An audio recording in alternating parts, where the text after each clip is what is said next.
90 का दशक भारतीय सिनेमा का वो स्वर्ण युग था जब बॉक्स ऑफिस पर न केवल रोमांस की लहर थी बल्कि एक्शन का ऐसा तूफान था जिसने दर्शकों को थिएटर की कुर्सियों पर खड़े होकर सीटी बजाने पर मजबूर कर दिया। इस युग में दो ऐसे नाम थे जिनके चेहरे स्क्रीन पर आते ही सिनेमा हॉल जिंदाबाद के नारों से गूंज उठता था। एक थे डिस्को डांसर और गरीबों के मसीहा मिथुन चक्रवर्ती और दूसरे थे 2.5 किलो के हाथ वाले सनी देओल।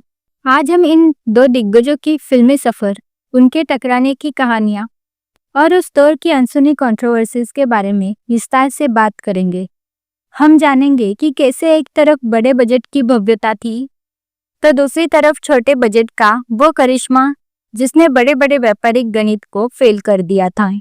मिथुन दा का सफर किसी फिल्मी कहानी से कम नहीं है। मृणाल सेन की मृगया से नेशनल अवार्ड जीतने वाले इस अभिनेता ने बाद में खुद को एक ऐसे कमर्शियल स्टार के रूप में ढाला जो सीधे आम आदमी के दिल से जुड़ता है। मिथुन की ताकत उनकी एक्टिंग नहीं बल्कि उनकी कनेक्टिविटी थी। जब वो ऊटी के जंगलों में कम बजट की फिल्में शूट कर रहे थे तब वो साल में 10 से 15 फिल्में दे रहे थे। ट्रेड एक्सपर्ट्स बताते हैं कि मिथुन की फिल्में बी और सी सेंटर के सिनेमाघरों की लाइफलाइन हुआ करती थी। अगर मिथुन की फिल्म शुक्रवार को लगती थी तो छोटे शहर के मजदूर अपनी पूरी सैलरी उस पर खर्च करने को तैयार रहते थे। उनका स्टाइल, उनके अनोखे डायलॉग्स और उनका डांस एक ब्रांड बन चुका था।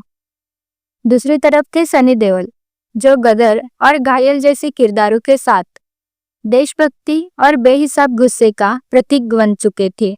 सनी की फिल्मों का बजट बड़ा होता था, प्रोडक्शन वैल्यू हाई होती थी और उनके दर्शक अक्सर मल्टीप्लेक्स और बड़े शहरों के मास दर्शक हुआ करते थे। सनी देओल की चिल्लाहट में वो दर्द और आक्रोश होता था जिसे देखकर दर्शक खुद को सशक्त महसूस करते थे। राजकुमार संतोषी के साथ उनकी जोड़ी ने हिंदी सिनेमा को वो एक्शन दिया जो हॉलीवुड के स्तर को टक्कर देता था। सनी का जलवा ऐसा था कि उनके सामने आने से बड़े बड़े स्टार्स कतराते थे। 1997 में सनी देओल की जिद्दी रिलीज हुई जो एक बड़े बजट की एक्शन ड्रामा थी। फिल्म ब्लॉकबस्टर रही और सनी का देवा वाला किरदार अमर हो गया। लेकिन उसी के साथ आई मिथुन दा की शपथ। लोग हैरान थे कि एक तरफ इतनी बड़ी फिल्म है और दूसरी तरफ मिथुन की लो बजट फिल्म। लेकिन कमाल देखिए, शपथ ने छोटे सेंटर्स पर जिद्दी के पसीने छुड़ा दिए। जहां जिद्दी बड़े शहरों में राज कर रही थी, वही शपथ ने गांवों और कस्बों में महीनों तक अपना कब्जा जमाए रखा। मिथुन के फैंस ने साबित कर दिया कि कंटेंट और बजट चाहे जो हो, उनके दादा का जादू कम नहीं होगा। 2001 में जब गदर रिलीज हुई तो उसने इतिहास के सारे रिकॉर्ड तोड़ दिए। सनी देओल तारा से बनकर पूरे देश पर छा गए। उसी दिन मिथुन की मेरी अदालत भी आई। हालांकि गदर के सामने कोई भी टिकना नामुमकिन था, लेकिन मेरी अदालत ने अपने वफादार दर्शकों के दम पर अपनी लागत निकाल ली और सुरक्षित रही। ये मिथुन दा की उस स्टार पावर का सबूत था जो सबसे बड़े तूफान के सामने भी अपना दिया जलाए रखना जानते थे। 1993 का ये समय काफी दिलचस्प था।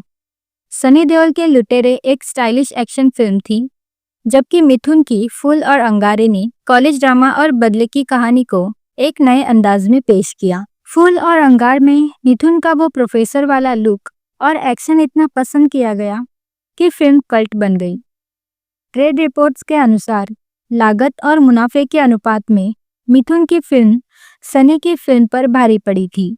बॉलीवुड की गलियारों में चर्चा थी कि मिथुन और सनी के बीच एक साइलेंट वॉर चलती है। हालांकि दोनों ने सार्वजनिक रूप से कभी एक दूसरे के खिलाफ कुछ नहीं कहा, लेकिन डिस्ट्रीब्यूटर्स और प्रोड्यूसर्स के बीच हमेशा होड़ लगी रहती थी। एक मशहूर किस्सा ये भी है कि 90 के दशक के मध्य में कुछ बड़े फिल्म मेकर्स सनी देओल को लेकर फिल्म बनाना चाहते थे, लेकिन जब उन्हें पता चला कि उसी डेट पर मिथुन की फिल्म आ रही है तो उन्होंने थिएटर की कमी के डर से अपनी रिलीज टाल दी। कहा जाता है कि सनी देओल की फिल्मों की भव्यता अक्सर मिथुन की फिल्मों के मुनाफे के आगे फीकी पड़ जाती है।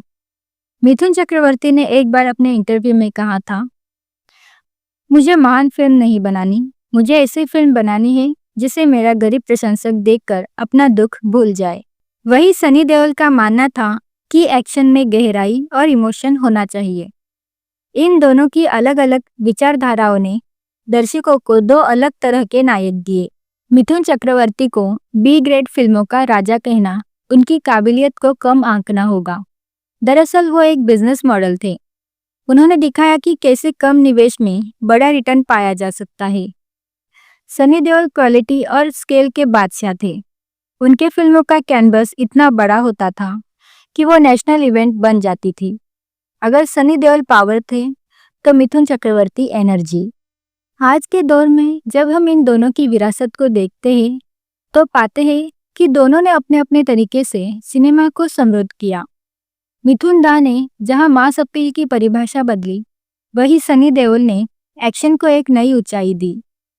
उनके बीच के मुकाबले ने किसी एक को हराने का नहीं, बल्कि सिनेमा को जीतने का काम किया।